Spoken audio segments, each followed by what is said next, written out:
The letter that changed everything. Autumn wind carried the scent of dying leaves and distant smoke. When Sarah May Collins received the letter that would shatter her carefully constructed world. She stood on the porch of her small cabin, her weathered hands trembling as she broke the wax seal. The paper felt foreign beneath her fingers to fine, to clean for these mountains. Asterisk Sarah.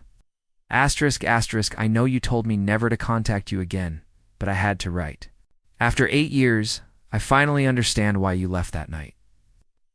I found the truth about your father's debts, about what Mayor Hutchinson threatened to do to your family if you married me. I should have fought harder for you then. Should have. Made you tell me, asterisk, asterisk, I'm coming home to Cedar Ridge. My cattle operation in Texas has made me wealthy enough to pay every debt your family ever owed and buy out Hutchinson's claim on your land.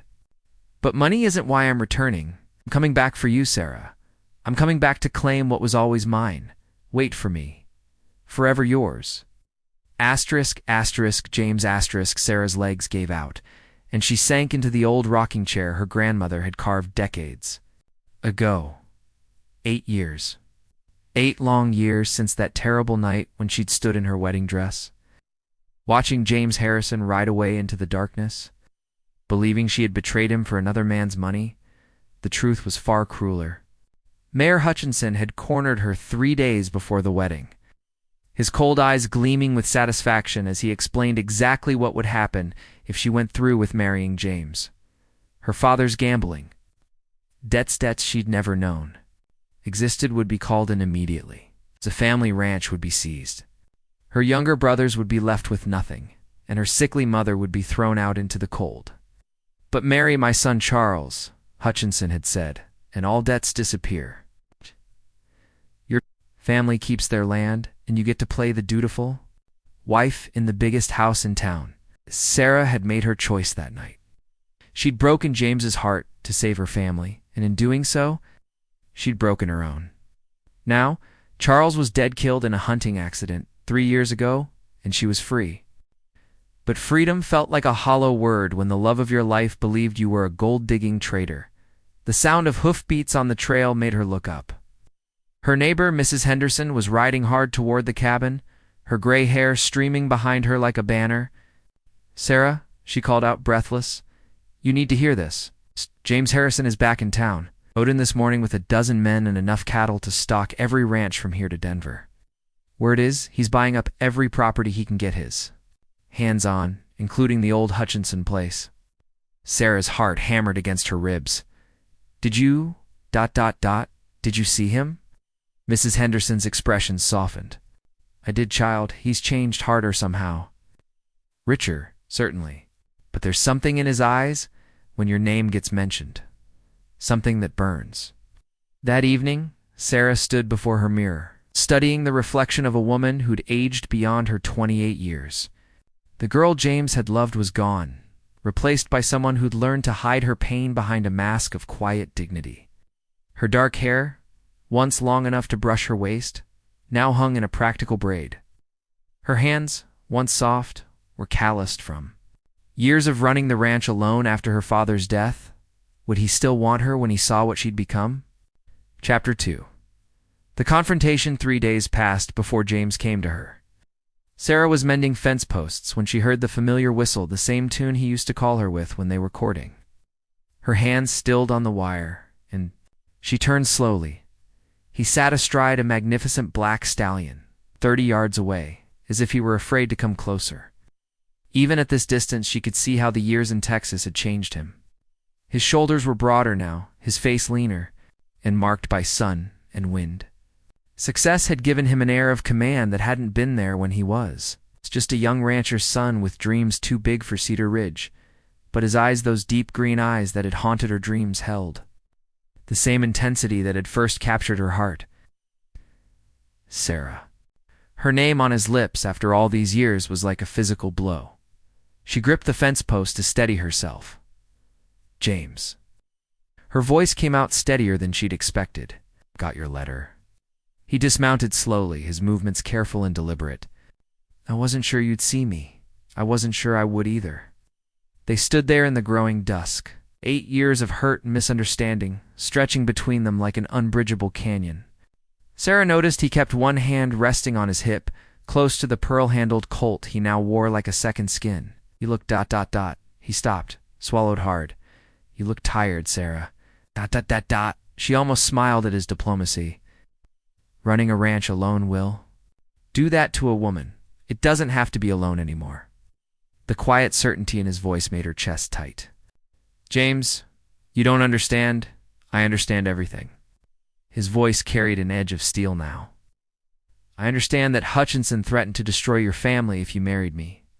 I understand that you sacrificed your happiness to save them. What I don't understand is why you didn't trust me enough to tell me.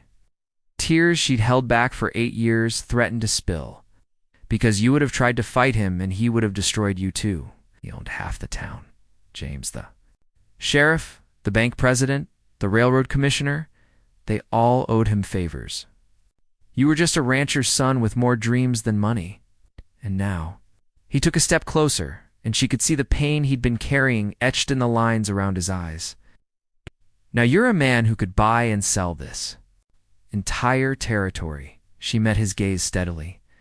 But that doesn't change what happened between us, doesn't it? He moved closer still, close enough that she could smell leather and sage and something indefinably him. Hutchinson's dead. His debts died with him. Your family's land is safe. I made sure of that before I even came to see you. Every obstacle that stood between us is gone, except one, she whispered. What's that? The fact that you hate me for what I did? James was quiet for so long that Sarah began to think he'd leave without another word. When he finally spoke, his voice was rough with emotion. I tried to hate you. God knows I tried. For 8 years, I threw myself into building an empire in Texas, telling myself I was doing it to forget you. But every sunset that painted the sky red reminded me of your hair. Every gentle breeze carried the memory of your laughter. Every woman I met fell short because she wasn't you. He reached out, his fingers barely brushing her cheek. I can't hate you, Sarah. I've tried, and I can't. But I can't forget either. The night you married Charles, I felt like I'd been shot through the heart. Do you have any idea what that did to me? Sarah closed her eyes, leaning into his touch for just a moment before stepping back. I know because it did the same to me. Every day of my marriage was a reminder of what I'd lost. Charles was. He was kind, but he wasn't you. He could never be you. Then why? Because I was 19 and terrified, and I thought I was protecting everyone I loved. Her voice broke on the last word. I thought you'd find someone else, someone who wouldn't come with so much baggage. I thought you'd be happy. James's laugh was bitter. Happy. Sarah, I became the kind of man who settles disputes with a gun, because talking reminded me too much of all the things I should have said to you. I built a fortune because I needed something to occupy my hands when they wanted to hold you. I earned a reputation as someone you don't cross because the rage of losing you had to go somewhere. The confession hung between them like a loaded weapon. Sarah could see the boy she'd loved buried under layers of hurt and hard living, and her heart ached for what they'd both lost. I'm sorry, she whispered. I'm so sorry, James. Sorry isn't enough. His voice was gentle, but there was steel underneath. I need to know if there's anything left between us worth fighting for. Old wounds and new dangers. Before Sarah could answer, the sound of approaching riders made them both turn. 6 men rode into the yard, their leader a tall, thin man with cold gray eyes and a badge pinned to his vest. Sarah recognized Deputy Marshal Frank Morrison, Charles's cousin, and Mayor Hutchinson's former right-hand man. Evening, Mrs. Hutchinson, Morrison said, his voice carrying false courtesy. Mr. Harrison. James's hand dropped to his gun in a movement so smooth it looked natural. Morrison. Heard you were back in town, Harrison. Thought I should pay my respects. Morrison's smile was all teeth and no warmth. Funny thing, though, ever since you arrived, we've had reports of cattle rustling, fence cutting, property disputes. Almost like trouble follows you around. Maybe trouble was already here, James said quietly. Maybe I'm just the first person in 8 years with the backbone to do something about it. The tension in the air was thick enough to cut with a knife. Sarah stepped between the 2 men, her heart pounding. Gentlemen, surely there's no need. For hostility.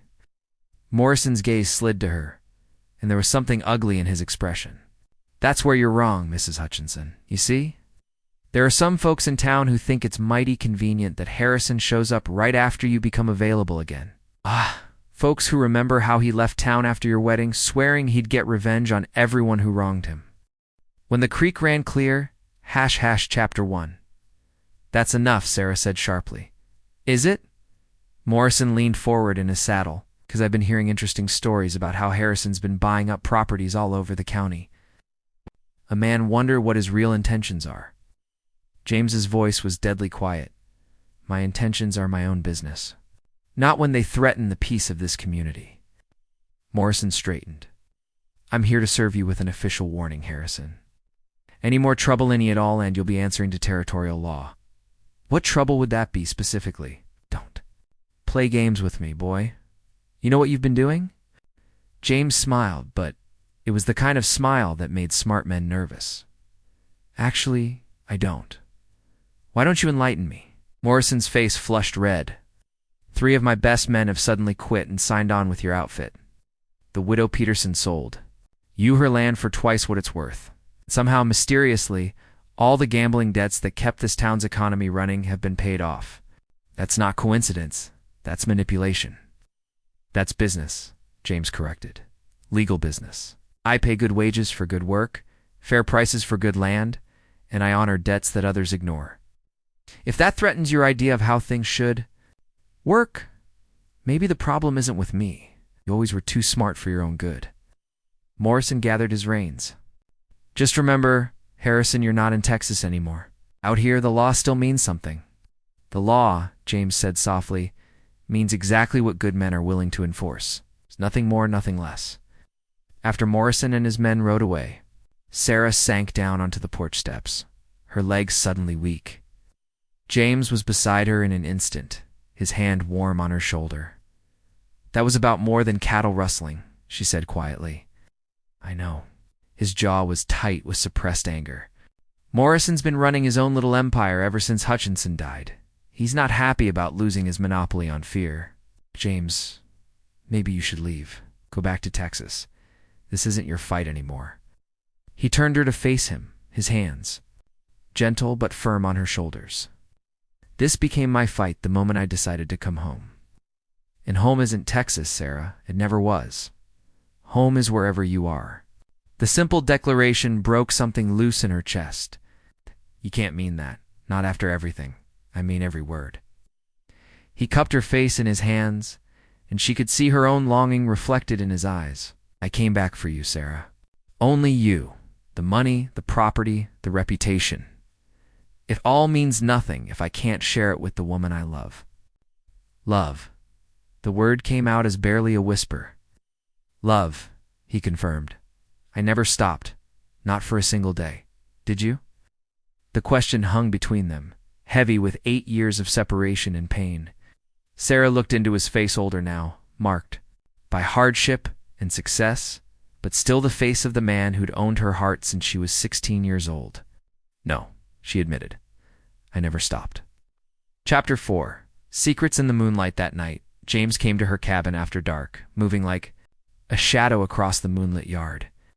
Sarah was waiting on the porch, wrapped in a shawl against the mountain chill. I couldn't sleep, he said simply. Neither could I. They sat together on the porch swing, not touching, but close enough that she could feel the warmth radiating from his body. The silence between them was comfortable now, filled with shared memories and unspoken understanding. Tell me about Texas, she said eventually. What do you want to know? Everything? I want to know who you became when I couldn't be there to see it. James was quiet for a long moment, staring out at the star-filled sky. I was angry for the first 2 years. Angry at you, at Hutchinson, at God, at the world. I took jobs that other men wouldn't take, trailing cattle through Indian territory, breaking horses that had tried to kill their previous owners, guarding gold shipments through bandit country. I figured if I was going to hurt anyway, I might as well get paid for it. Sarah's heart clenched at the pain in his voice. James, let me finish. His voice was gentle but firm. The anger kept me alive, but it was killing me inside. I realized that if I kept going the way I was, I'd end up dead in some dusty street. No, and you'd never know that my last thought was of you." He turned to look at her, and in the moonlight his eyes were silver and sad. "So I started building instead of just surviving. Every ranch I bought, every herd I raised, every mile of fence I strung, I told myself I was building something worthy. Of you, something that could give you the life you deserved." "I never wanted wealth," Sarah whispered. "I only ever wanted you. I know that now. But then I thought, if I could make myself successful enough, powerful enough, maybe I could win you back through sheer force of will." Sarah reached out tentatively, her fingers finding his in the darkness. His hand closed around hers immediately, warm and calloused and achingly familiar. "Tell me about your marriage," he said quietly. Sarah stiffened, but his thumbs stroked soothingly across her knuckles, and she found herself talking. It was gentle. "He knew I didn't love him, but he hoped that someday I might learn too. He tried to be kind, to give me space, to earn my affection." She paused, swallowing hard. "He deserved better than a wife who dreamed of another man every night. Did he know about us?" He suspected. How could he not? Everyone in town knew.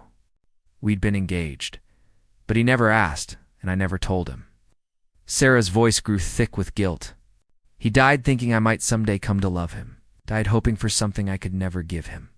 James brought her hand to his lips, pressing a soft kiss to her palm. "The fault wasn't yours, Sarah. You did what you thought was right. Charles knew the situation when he married you, did he? Or was he just another victim of his father's manipulations?" "Maybe both." James's voice was thoughtful. "But that doesn't change the fact that you're free now. We're both free."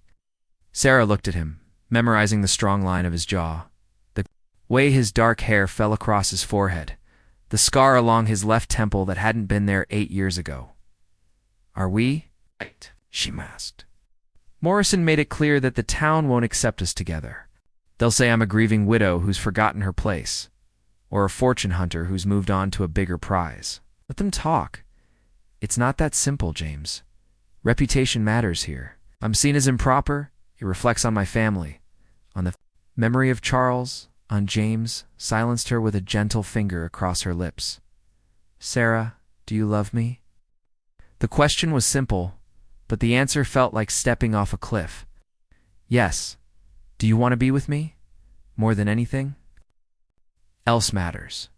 He stood, pulling her up with him. "Marry me." Sarah's heart stopped. "What? Marry me?" "Tomorrow, next week, whenever you're ready. But marry me, Sarah. I can't lose you again, James. We can't just... Why not?" His hands framed her face, and his voice was fierce with urgency. "We've wasted 8 years. 8 years, Sarah. How many more are we going to throw away because we're worried about what other people think? It's not just about other people." Sarah's voice was barely a whisper. "I'm not the same woman you left behind. I'm older, harder. I've buried a husband and raised my brothers and run a ranch alone. I don't know if I remember how to be the girl you fell in love with."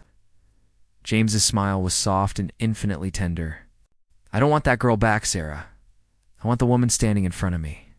The woman strong enough to sacrifice everything for her family, brave enough to face down armed men, stubborn enough to run a ranch alone for 3 years. I want the woman you've become, not the memory of who you used to be." Oh. Tears spilled down Sarah's cheeks.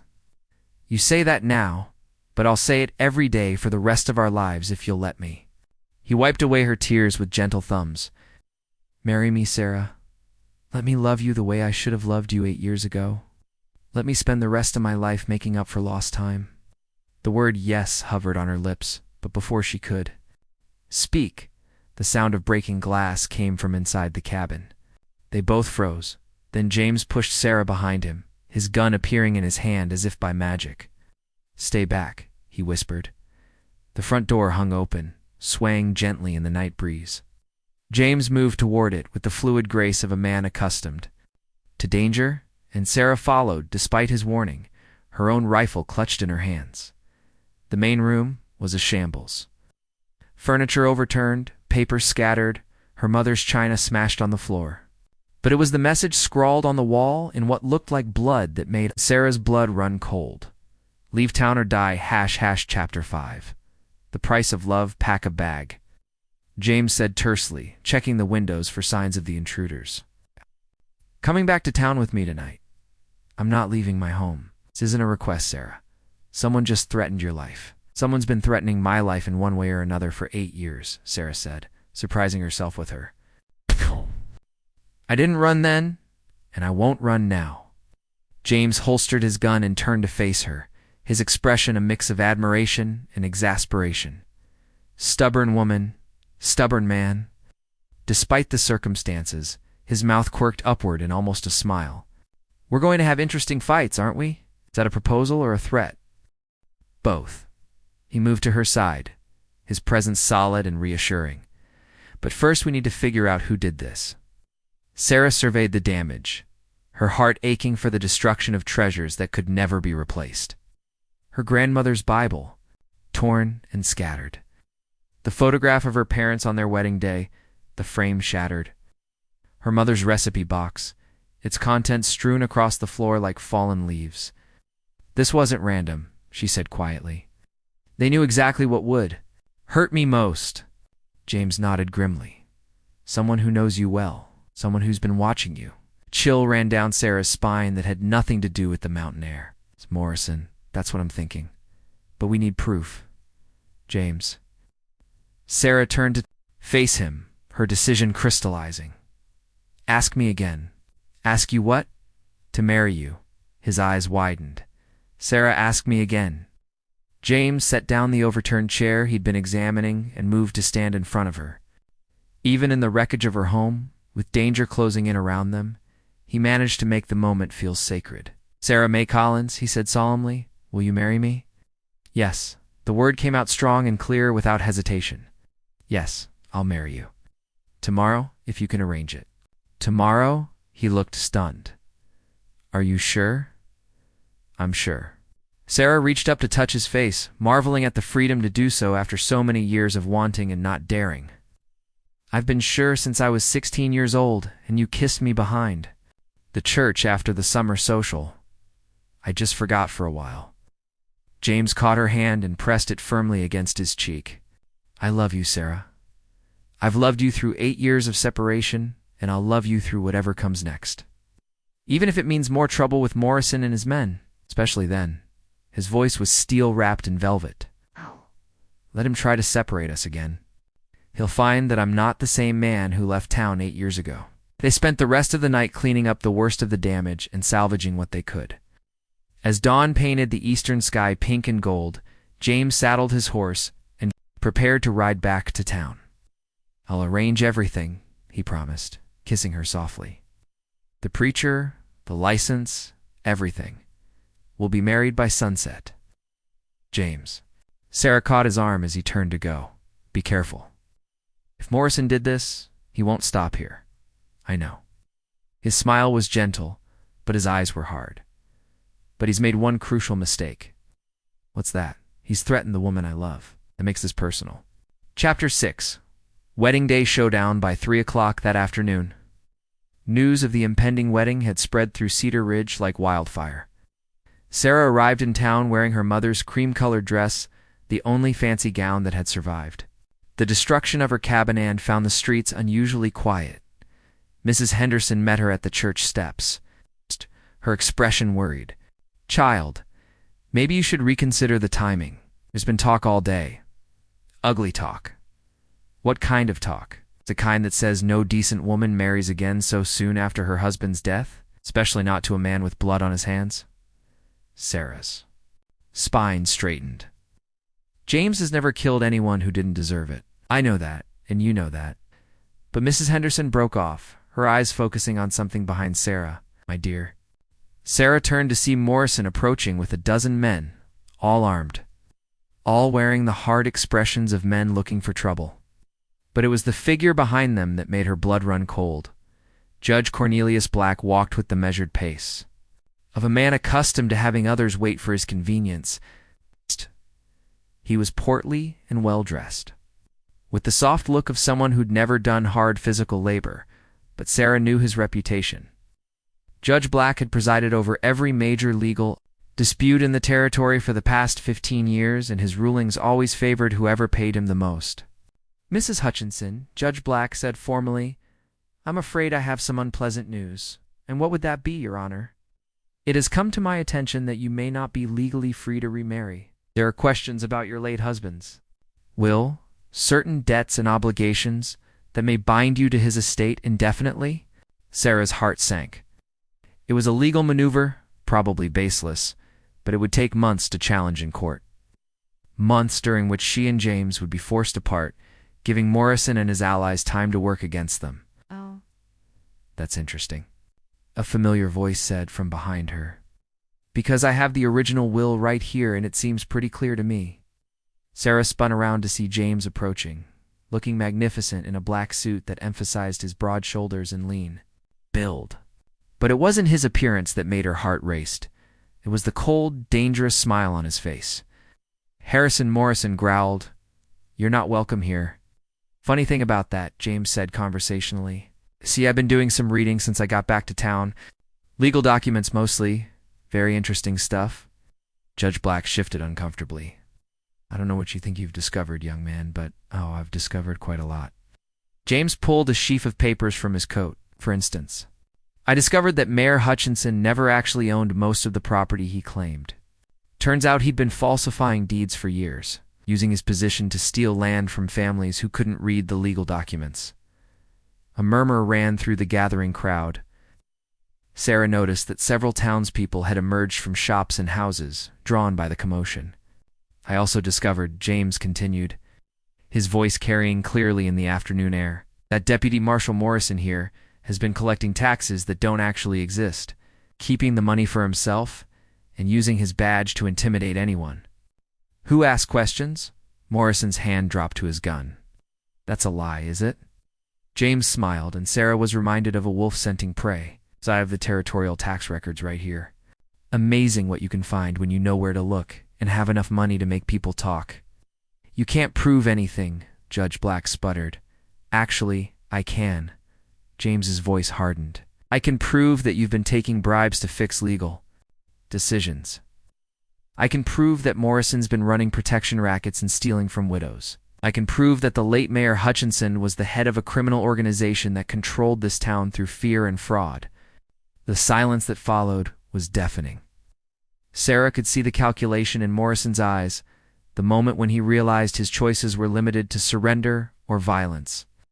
"Even if that were true," Morrison said slowly, "you're still just one man with a lot of fancy words and expensive lawyers. And accidents happen to troublemakers in this territory." "You're right," James agreed. "I am just one man, but I'm not alone." As if on cue, riders appeared at both ends of the main street. Sarah recognized several of the men who'd worked for James in Texas, men with the hard, competent look of professional gunfighters. But others were local ranchers, townspeople, who'd been quietly suffering under Morrison's rule, and had finally found someone willing to stand up to him. "Now," James said pleasantly, "about that wedding license, ... Judge Black looked around nervously, clearly calculating the odds. Morrison's men were outnumbered 2-1, and half of them looked like they were reconsidering their career choices. "The license appears to be in order," the judge said hastily. "I see no legal impediment to the marriage." "Excellent." James offered Sarah his arm. "Shall we, my love?" Chapter 7.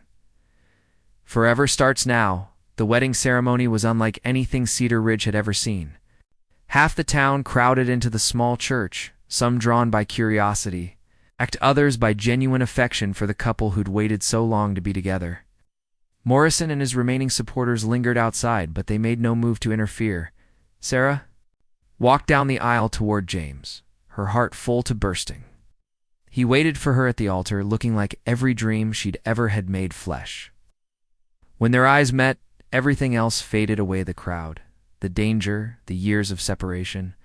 There was only this moment, only the promise of forever stretching out before them. "Dearly beloved," Pastor Williams began, his voice warm with genuine pleasure. "We are gathered here today to witness the union of two souls who have found their way back to each other through trials that would have defeated lesser hearts. Sarah barely heard the familiar words. She was lost in James's eyes, in the wonder of being able to touch him freely, to claim him publicly as her own. When the pastor asked for their vows, James spoke first, his voice strong and clear. "Sarah, I promise to love you through whatever storms may come. I promise to stand beside you, not in front of you or behind you, but as your equal partner in all things. I promise that no force on earth will ever separate us again. From this day forward, your joys are my joys, your sorrows are mine to share, and your dreams are mine to help fulfill. I am yours, completely and forever." Sarah's voice trembled slightly as she spoke her own vows, but her words rang with conviction. "James, I promise to trust you with my heart, even when fear tells me to guard it. I promise to choose love over fear, hope over despair, and faith over doubt. I promise that whatever mistakes I've made in the past, I will spend the rest of our lives proving that you are the only man I've ever truly loved. I am yours, as I have always been, from the first moment I saw you until my last breath." When Pastor Williams pronounced them husband and wife, James's kiss was gentle, reverent, full of 8 years of longing finally fulfilled. The crowd erupted in cheers and applause, and Sarah felt a joy so pure it seemed to lift her off her feet. But their happiness was interrupted by a commotion outside the church. Through the open doors, Sarah could see Morrison arguing heatedly with someone she couldn't identify. James tensed beside her, his hand instinctively moving toward his gun. "What is it?" Sarah whispered. Before James could answer, a new voice called. "Out from the back of the church?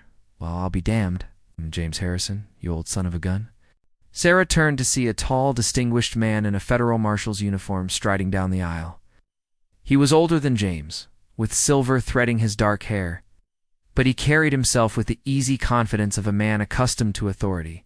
"Marshal Davis," James said, his surprise evident. "What brings you to Cedar Ridge? You do, actually." Davis stopped in front of them, tipping his hat politely to Sarah. "Ma'am, I apologize for interrupting your wedding, but I have some news that can't wait." "What news?" Davis glanced around at the assembled crowd, then back at James. "We got your report about the corruption in this territory. The evidence you sent was enough to secure federal warrants for Morrison, Judge Black, and 3 other men. I'm here to make arrests." A collective gasp went up from the crowd. Sarah felt James's arm tighten around her waist as Morrison appeared in the church doorway, his face twisted with rage. "Federal warrants?" Morrison snarled. "You think some Bataan paid for federal marshal is going to waltz into my town, and your town?" Marshal Davis's voice was calm, but there was steel underneath. "Frank Morrison, you're under arrest for fraud, extortion, and conspiracy." "What?" "You have the right to." Morrison's hand flashed toward his gun, but he never cleared leather. James's Colt was in his hand and cocked before Morrison's fingers touched his grip, and the sound of the hammer being pulled back echoed through the sudden silence like thunder. "I wouldn't," James said quietly. "Not on my wedding day. Not in front of my wife. Not unless you want to meet your maker right here in God's house." Morrison looked into James's eyes and saw his own death waiting there. Slowly, carefully, he raised his hands away from his weapon. "Smart choice, Marshal Davis," said, stepping forward to place Morrison in shackles. "Frank Morrison, you're under arrest. Judge Black, you too. The rest of you men can ride out of town now, or you can spend the night in federal custody awaiting transport to the territorial prison. Your choice. # epilogue. When the creek runs clear 1 year later, Sarah stood on the porch of their new home, a beautiful house that James had built on the hill overlooking both their combined properties. Anne watched her husband working with the horses in the corral below. The sight still made her heart flutter like a schoolgirl's. Even after a year of marriage that had been everything she dreamed and more, the changes in Cedar Ridge had been dramatic. With Morrison and his corruption ring removed, the town had begun to prosper.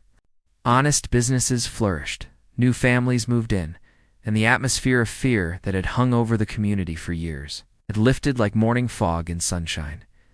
James had used his wealth and influence to establish a proper school, improve the roads, and bring in a doctor who actually cared more about healing than profit. But more importantly, he'd kept his promise to be Sarah's equal partner in all things.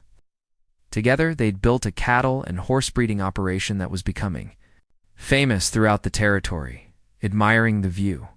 Mrs. Henderson's voice came from behind her. Warm with affection, Sarah turned to smile at her friend, who would become a daily visitor, an honorary grandmother to the entire Harrison household. Always. I still can't quite believe it's real sometimes. Love asked. Like yours doesn't come along often, Mrs. Henderson said sagely. But when it does, it tends to last forever. As if summoned by their conversation,